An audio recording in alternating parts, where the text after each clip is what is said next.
الحمد لله نحمده ونستعينه ونستغفره ونؤمن به ونتوكل عليه ونعوذ بالله من شرور أنفسنا ومن سيئات أعمالنا من يهد الله فلا مضل له ومن يضلل فلا هادي له نشهد أن لا إله إلا الله وحده لا شريك له ونشهد أن سيدنا ونبينا ومولانا محمدا عبده ورسوله صلى الله تعالى عليه وعلى آله وأصحابه وأتباعه وأزواجه وذرياته وبارك وسلم تسليما كثيرا كثيرا أما بعد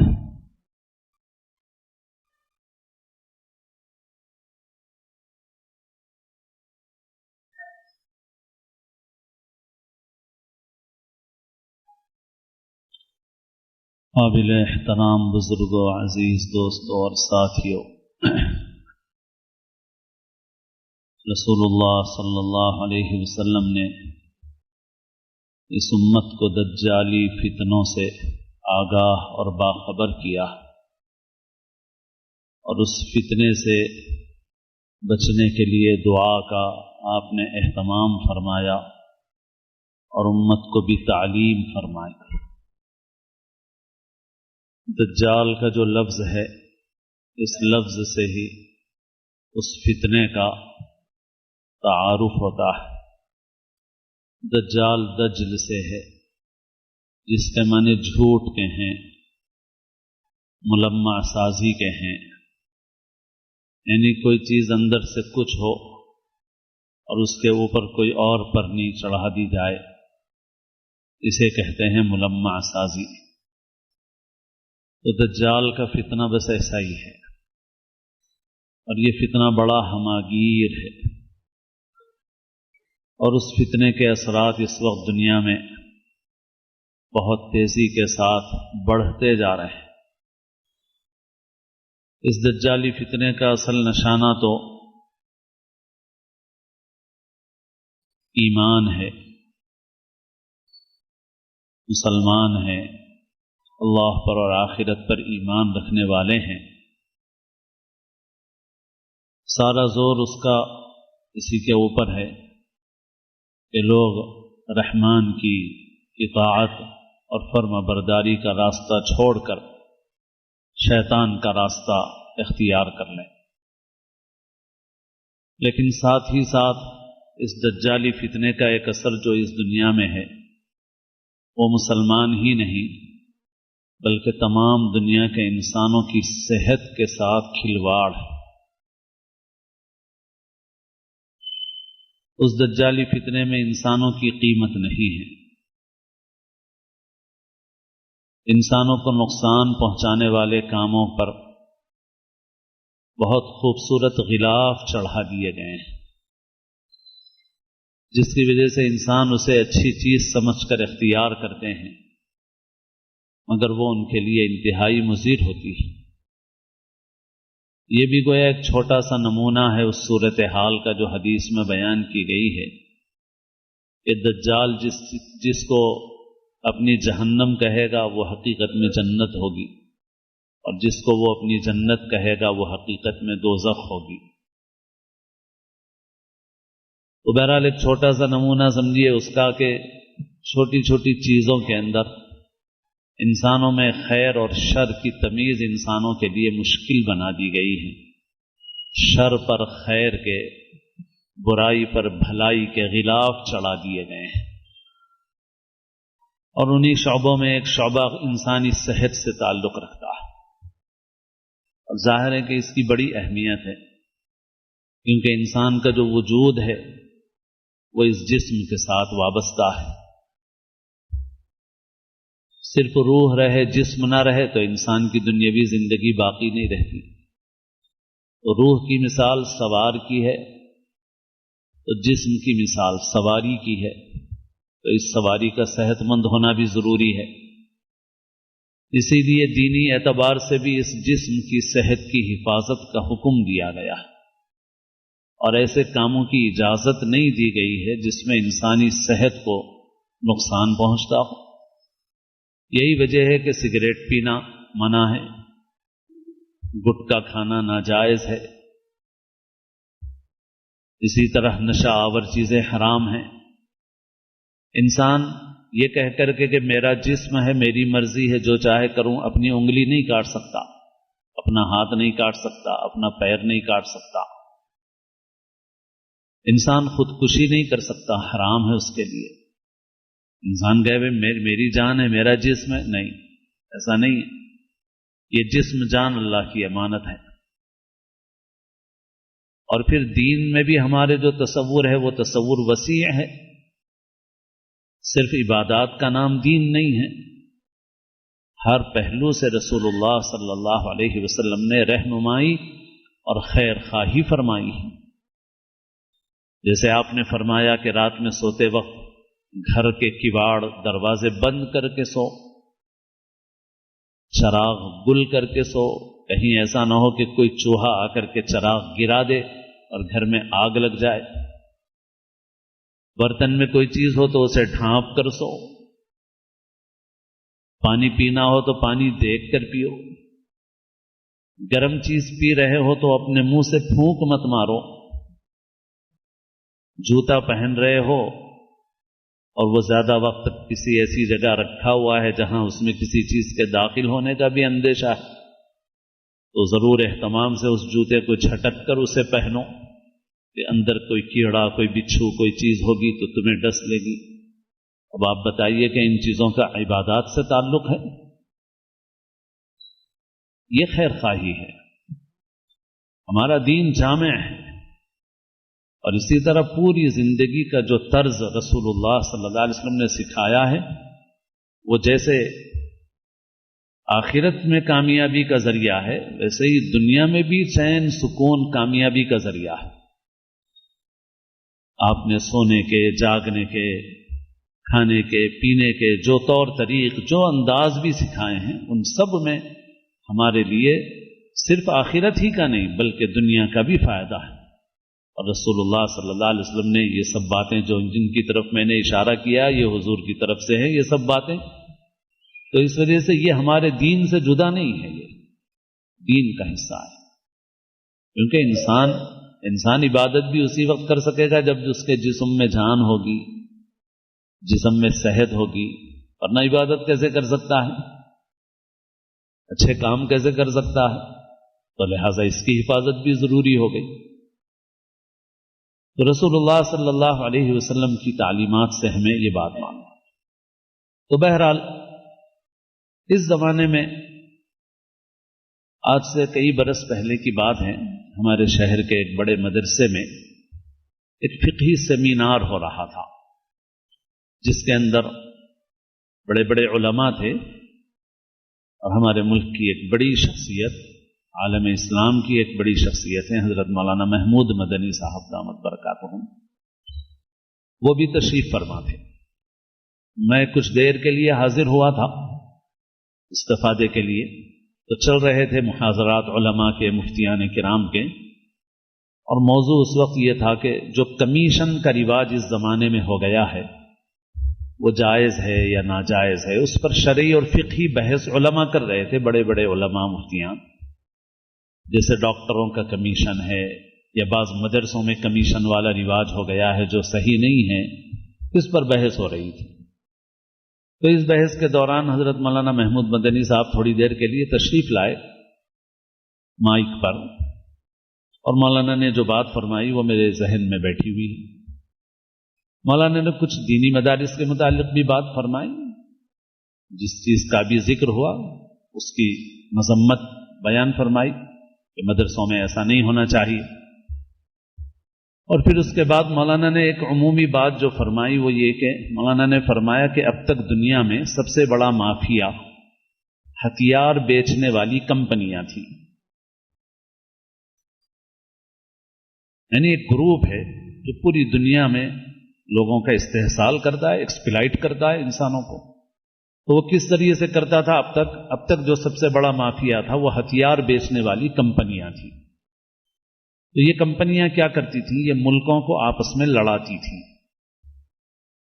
تو جو چھوٹے چھوٹے ملک ہیں ان لوگوں کی اپنی معیشت بھی زیادہ مضبوط نہیں ہے، مگر ان دونوں میں لڑائی کرا دو. اب وہ دونوں ملک سرحد کے لیے، کسی ندی کے پانی کے لیے، کسی پہاڑ کے لیے لڑتے ہیں. اب چھوٹی موٹی چیزوں پہ ان کی لڑائی بڑھ جاتی ہے تو دونوں میں جنگ ہوتی ہے. جب جنگ ہوتی ہے تو یہ مافیا اب بھی ہے موجود، یہ ہتھیار بیچتا ہے، ابھی بھی بیچتے ہیں.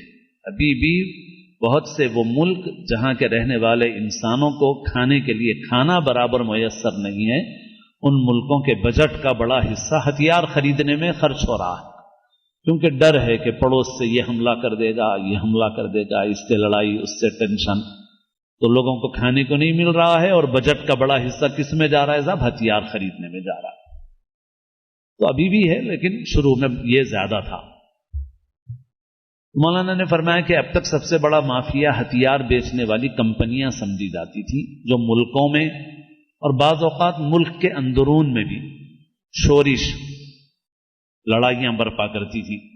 کسی گروپ کو کھڑا کر دیا، اس گروپ کو ہتھیار دے دیے.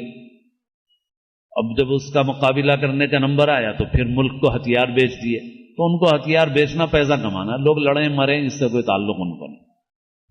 مولانا نے فرمایا کہ اب تک سب سے بڑا مافیا ہتھیار بیچنے والی کمپنیاں سمجھی جاتی تھیں، اور اس وقت سب سے بڑا مافیا دوائیں بیچنے والی کمپنیاں سمجھی جاتی ہیں.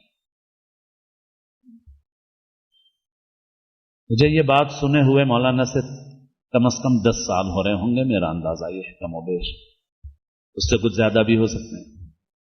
کم سے کم 10 سال پہلے میں نے یہ بات سنی تھی. یہ محض واقعات نہیں ہیں، پڑھے لکھے سمجھدار لوگوں کے لیے اس تھوڑے میں بہت کچھ ہے.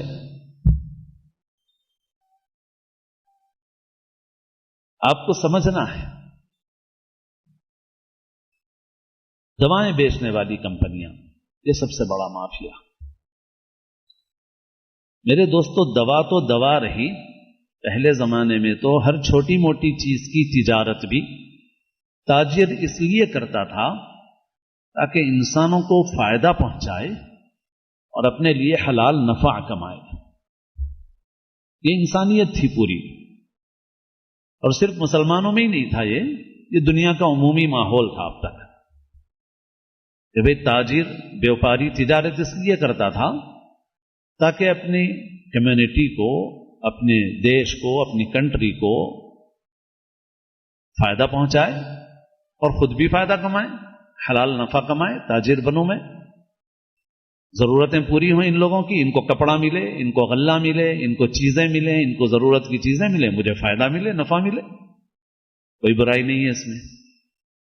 لیکن اس وقت دنیا میں تجارت اور مارکیٹنگ کا مطلب یہ ہے کہ انسان کو دھوکہ دے کر کے کسی طرح شیشے میں اتار لیا جائے اور اس سے لوٹ لیا جائے، چاہے اس کو نفع پہنچے نہ پہنچے، اس سے کوئی مطلب نہیں ہے.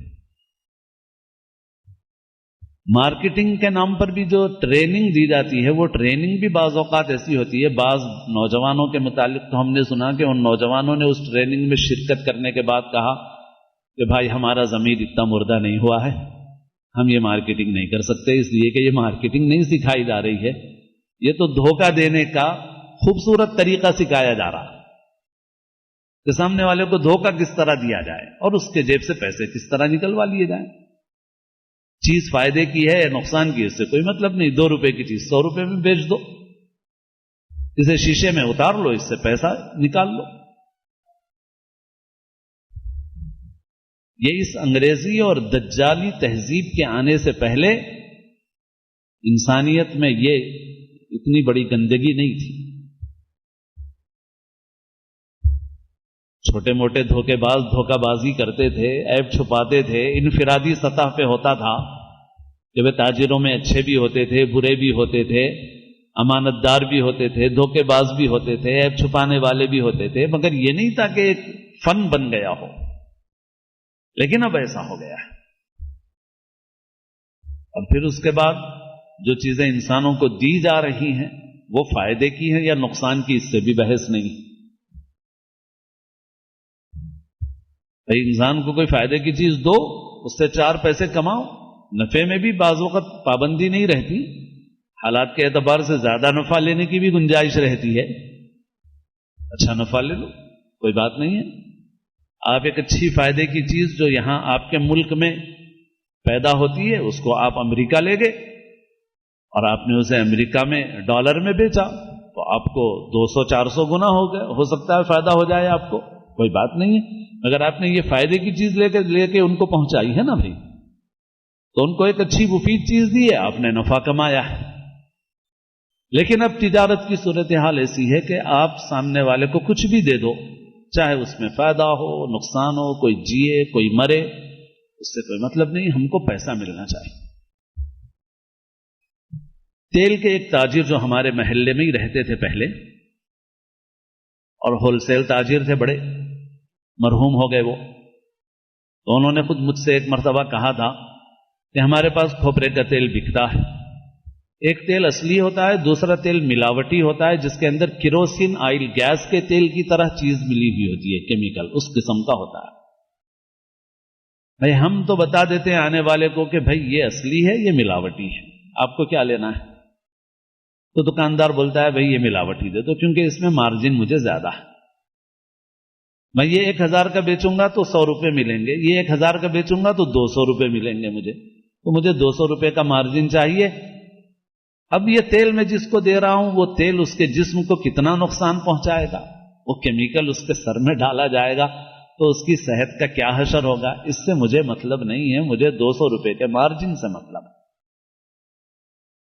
ایک چیز نہیں ہے یہ، آپ سمجھ رہے ہوں گے مولانا کو کوئی ایک آدھ چیز مل گئی. اگر میں آپ کے ساتھ لسٹ بنانے کے لیے بیٹھ جاؤں بالکل حقائق کی بنیاد پر، محض اندازوں کی بنیاد پہ نہیں، بالکل پکی حقیقتوں کی بنیاد پہ میں آپ بیٹھ جائیں تو ہمارے گھنٹوں گزر جائیں گے، اتنی لمبی لسٹ بن جائے گی. ایک چیز نہیں ہے یہ. اب اس کی صحت کو کیا نقصان پہنچ رہا ہے، اس سے کوئی مطلب نہیں.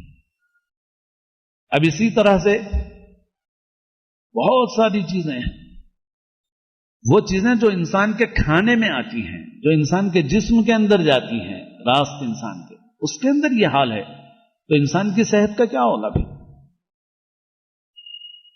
جو پیٹ میں جا رہی ہیں انسان کے. اب چیزیں ایسی ہیں کہ جب ہم ان پہ ویسے غذاؤں کے متعلق اس سے پہلے بھی بعض اوقات شوگر وغیرہ پر زیادہ میں نے باتیں عرض کی ہیں اور وقتاً فوقتاً کرتا بھی ہوں، تو بعض وقت ایسا احساس ہوتا ہے کہ آدمی یہ سوچتا ہے کہ بھائی ارے اب اتنا کرے تو زندگی گزارنا مشکل ہے بھائی، یار کیسا کریں گے، اب اتنا وہ کرے تو جینا ہی مشکل ہے. لیکن اگر آپ ایسا سوچیں گے بس آپ کے دواخانے آباد رہیں گے، آپ کی اپنی صحت بھی خراب رہے گی، آپ کی اولادیں آپ سے زیادہ متاثر ہونے والی ہیں. اللہ حفاظت فرمائے.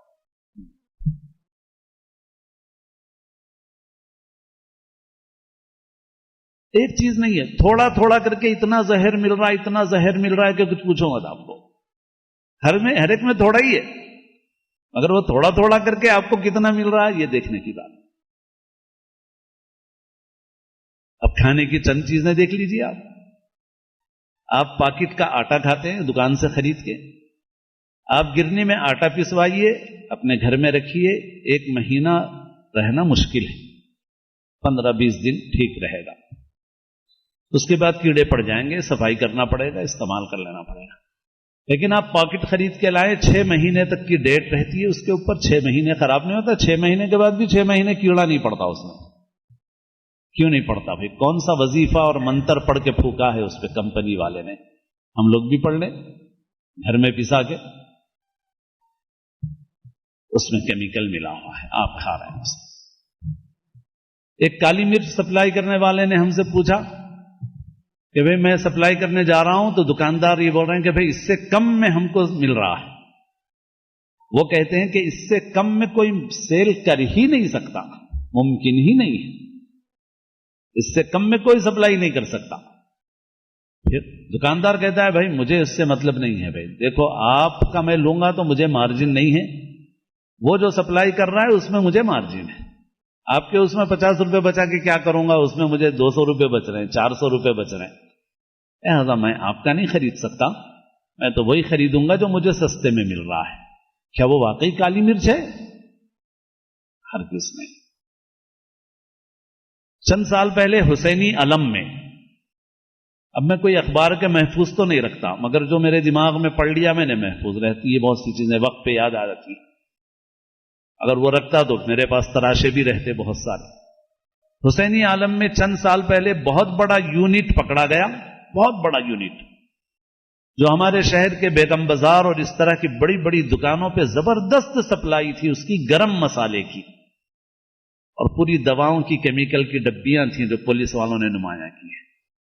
پورا گرم مسالہ تیار ہو رہا تھا صرف کیمیکل سے، اور بڑی بڑی دکانوں پر اس کی سپلائی تھی، یعنی دعوتوں میں ہوٹلوں میں جو کھا رہے تھے ہم وہی کھا رہے تھے، بہت بڑی مقدار میں، بہت بڑی مقدار۔ تازہ دودھ آپ لے کے آئیں، اگر فریج میں رکھنا بھول جائیں تو چند گھنٹے نہیں رہتا، مگر آپ کو کئی کئی دن والا دودھ ملتا ہے۔ کیسے ملتا ہے آپ کو کئی کئی دن والا دودھ؟ خالص رہتا ہے، اس میں کوئی کیمیکل نہیں ہوتا۔ آپ مرچ خریدتے ہیں، بعض برانڈ مشہور ہیں، آپ کہتے ہیں وہی بہت اچھی ہے بھائی مرچی، کیوں؟ بہت لال اچھی دکھتی، مرچی کے وجہ سے لال دکھتی، یا کلر ملا ہوا ہے، لیبارٹری میں دے دو،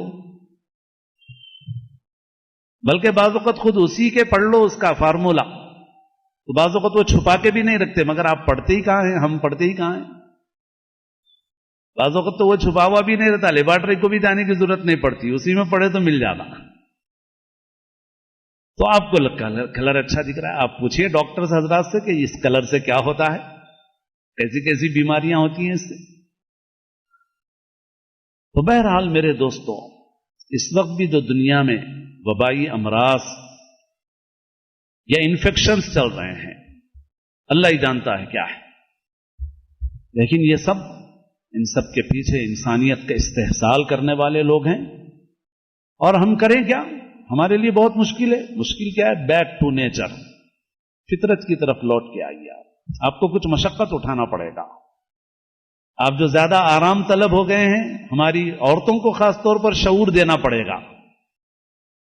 آپ جو بہت آرام طلب ہو گئے ہیں، ہر چیز مل جائے، جو لوگ نیوٹریشنس ہیں، اس لائن میں بہت اچھے جانے مانے اونچے انٹرنیشنل سطح پہ لوگ ہیں، بعض ان کی باتیں مجھے پہنچی ہیں کہ وہ لوگ یہ کہتے ہیں کہ جو بھی ڈبہ بند ہے، پیک ہے، اچھے سے آپ سپر مارکیٹ سے خرید کے لائیے، مہنگے کہیں سے بھی لائیے، جو کچھ بھی ڈبہ بند ہے یہ آپ کے لیے غذا نہیں ہے، آپ کی صحت کے لیے کچرا ہے۔ یہ جو بھی ڈبہ بند چیز ہے،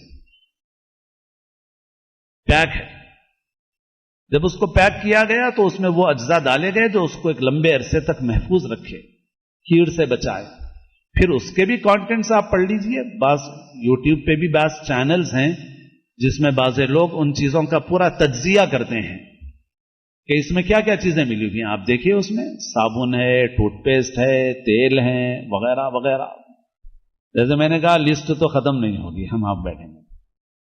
بہرحال ہم یہ بھی نہ سمجھیں کہ کچھ نہیں کر سکتے، بھئی کچھ نہیں کر سکتے، جتنا کر سکتے ہیں اتنا کرو، آہستہ آہستہ لوٹو بیک ٹو نیچر، تھوڑی سی مشقت اٹھاؤ، مگر یہ ہے کہ صرف آرام حاصل کرنے ڈبہ بند پیک چیزیں استعمال مت کرو۔